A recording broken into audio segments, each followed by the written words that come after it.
Well, hey everybody. I'm just here, taking care of my lovely tomato plant.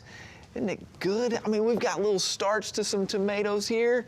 I'm so excited because later on this year, those are going to be so delicious to eat. There are many ways to take care of the earth. And when we think of helping to take care of the earth, we often think and talk about recycling and picking up trash. And that's a great thing, right? What are some other ways we can help take care of the earth?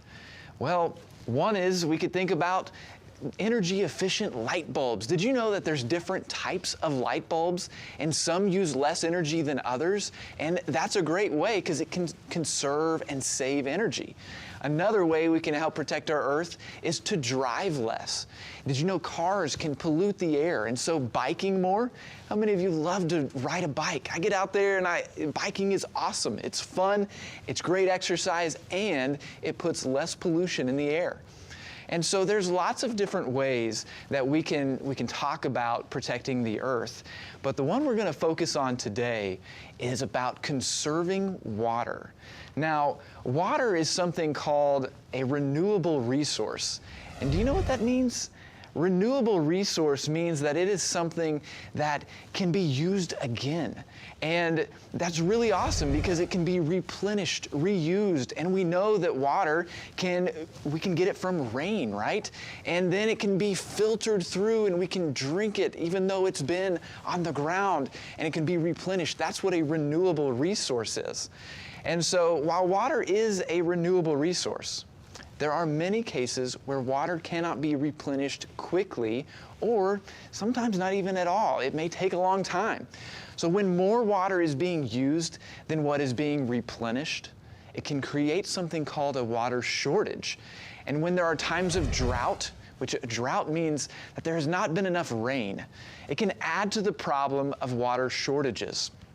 Now, you might be thinking, how can I directly affect how much water is available and if it's clean or not? All those things we mentioned at the beginning about ways to help take care of the earth can help by reducing the amount of pollution in the air, which will affect our water too. So those are some ways that you can affect the water and it being used again. But it's also important to understand that there are ways that we can conserve water. One of the easiest ways you can conserve water is when you're brushing your teeth. Let's say I'm brushing my teeth, right? I put the toothpaste on. I like to get my toothbrush and my toothpaste just a little bit wet at the beginning, and then I start to brush my teeth. But did you know that some people leave the sink on the whole time while they're brushing their teeth? So they're brushing away and that water is just running. But that wastes so much water. So once you have your toothbrush wet, you don't really need the water running, do you? So go ahead and turn that water off at the faucet while you keep your teeth so nice and pretty. And by doing that, did you know you can save up to 1,500 gallons per year for each person? That means you are directly affecting the water supply and you are conserving water. That's a lot of water. Think about 1,500 gallons. If we had this full, this is about a gallon, it's close. So 1,500 of these pitchers full of water. That's how much water you could save in a year just by turning off that faucet when you're brushing your teeth.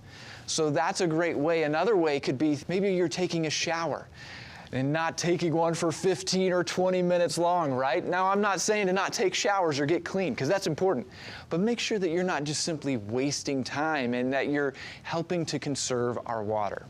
So now that you know some ways to conserve water, talk with your friends, talk with your family about how you might help take better care of our planet this week, and you can directly affect that and protect our planet.